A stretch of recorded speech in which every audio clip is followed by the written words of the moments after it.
Bonjour, bonsoir à tout le monde, j'espère que chacun se porte bien, j'ose croire que oui. Juste une petite réflexion qui m'est passée à l'esprit tout à l'heure, là, quand je réfléchissais, je voyais un peu ce qui se passe autour de nous. Je me pose des questions. Est-ce que cette Bible-là, elle a été vraiment écrite pour les prédicateurs africains exclusivement, congolais aussi, comme je suis moitié congolais? Parce que à voir comment est-ce que les prédicateurs dans le ministère fonctionnent et comment est-ce que certains, surtout au pays, et d'autres qui sont ici qui ont amené cette mentalité en- avec toujours des exagérations.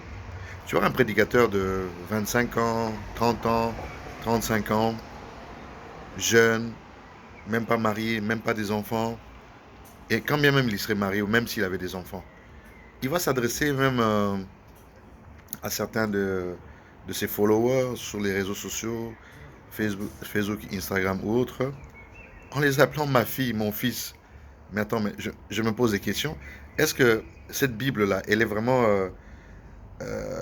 à une exclusivité africaine, congolaise ou je ne sais pas. Comment est-ce qu'Ata Yomo Onabi Omi Vandi Pendo Talipe Mutuango Ozolo Belaye, il peut être ton grand frère, il peut être ta grande sœur, et tu prends ce courage-là facilement comme ça parce que tu es la Bible, tu es un peu suivi, tu as quelques likes, quelques commentaires, quelques followers, et ça te donne déjà ce charisme-là, ce courage-là, parce que tu partages la parole avec des révélations, et les gens disent Alléluia, Amen, les gens suivent, et ça te donne le droit, hein, cher frère, parce que c'est souvent les hommes, hein, même que certaines sœurs aussi, avec un esprit parfois drôle, tu vas appeler quelqu'un ma fille, mon fils. Donc, tu n'es même pas gêné quand tu regardes la personne là, tu vois bien que parfois elle est plus âgée ou il est plus âgé que toi. Et parfois vous êtes la même génération. C'est comme moi, c'est timide aujourd'hui, parce que les gens me suivent, les gens, voilà, me voient lors des réunions ici et là où me suivent. Je vais l'appeler ma fille, mon fils, Yan Likamounine. Donc tu te sens moins toi si tu n'appelles pas cette personne, tu la diminues pas en la mettant en position de fille parce que tu lui donnes un peu la nourriture spirituelle, la parole de Dieu de temps en temps, où elle dit Alléluia, Amen, et ça te donne un peu, hein, dans la cabosse là, ça te donne un peu ce truc là d'appeler quelqu'un mon fils, ma fille. Pourquoi tu as besoin de ça, cher frère, cher prédicateur? Ça te fait quoi? Et le fait de ne pas te le dire, ça va t'enlever quoi? Nous nazo kama bino hein, bato mboka ngo mentalité on besoin bato misusu bozo de s'approprier Bible ngo on dirait liloba ngo ya koko na biso ya ba koko na biso mboka na ebite. Et moi nous qui sommes en Occident ici en diaspora, on a les deux cultures, parfois quand on observe ce qui se passe là-bas, on se pose des questions, mais est-ce que cette Bible là, elle est exclusive pour l'Afrique, pour le Congo, je sais pas.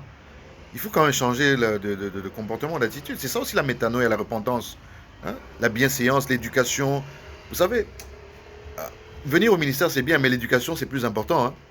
Il y a des gens qui touchent à la Bible, là, mais l'éducation, parfois, fait défaut. Hein. Et parfois, il est important d'avoir une femme. Parfois, la femme va regarder ta vidéo, tes publications, va dire, mon chéri, en tout cas, ce que tu dis, ce que tu fais là, c'est pas bien, c'est pas correct. Comment est-ce que une tantine, une maman comme ça, tu vas appeler ma fille? Ou un tonton comme ça, tu vas appeler mon fils? Quand même, essayons de revoir un peu certains aspects de notre façon. Parce qu'il y a un orgueil mal placé qui s'installe là. En fait, il faut, les suiveurs, les followers, si tu mets le cas de ça, que tu trouves que c'est la balance pour te positionner, mais tu te trompes. À quoi ça sert de gagner le monde si c'est pour perdre son âme? Hein? Pour qu'à la fin, le Seigneur te dise, je ne te connaissais pas. Parce que l'orgueil et la prétention étaient rentrés en toi à cause de quelques followers, à cause de quelques suiveurs sur les réseaux sociaux. Vraiment, il faut arrêter ça. Je ne suis pas fâché, mais vraiment, ça m'attriste. Hein. Vraiment, je comprends parfois, certains, ils veulent même pas suivre ces histoires-là à cause de ce genre de comportement. Qui a dit bien, c'est quoi ça? Il faut arrêter, il faut arrêter. C'est pas bien. Car parce qu'on te suit un peu là directement, ma fille, mon fils. Bon, Nico, et mon besoin un peu batoté. S'il n'y avait pas les réseaux sociaux là, tu allais le courage en face-to-face, en live, ouais, en face à face, tu appelles quelqu'un, mon fils, ma fille. Et moi, il faut film pour penser à la parce que je comprends pas. Hein. Bon, moi, je non, je comprends. Bah, exagération, boy. Il y en a, le voisin là, il a raison, hein, de fermer ces histoires de certaines églises là, de mettre un peu d'ordre là. Il a pas tort quelque part. Beaucoup molix. Bon, peace. C'était juste petite remarque et interpellation. À bientôt.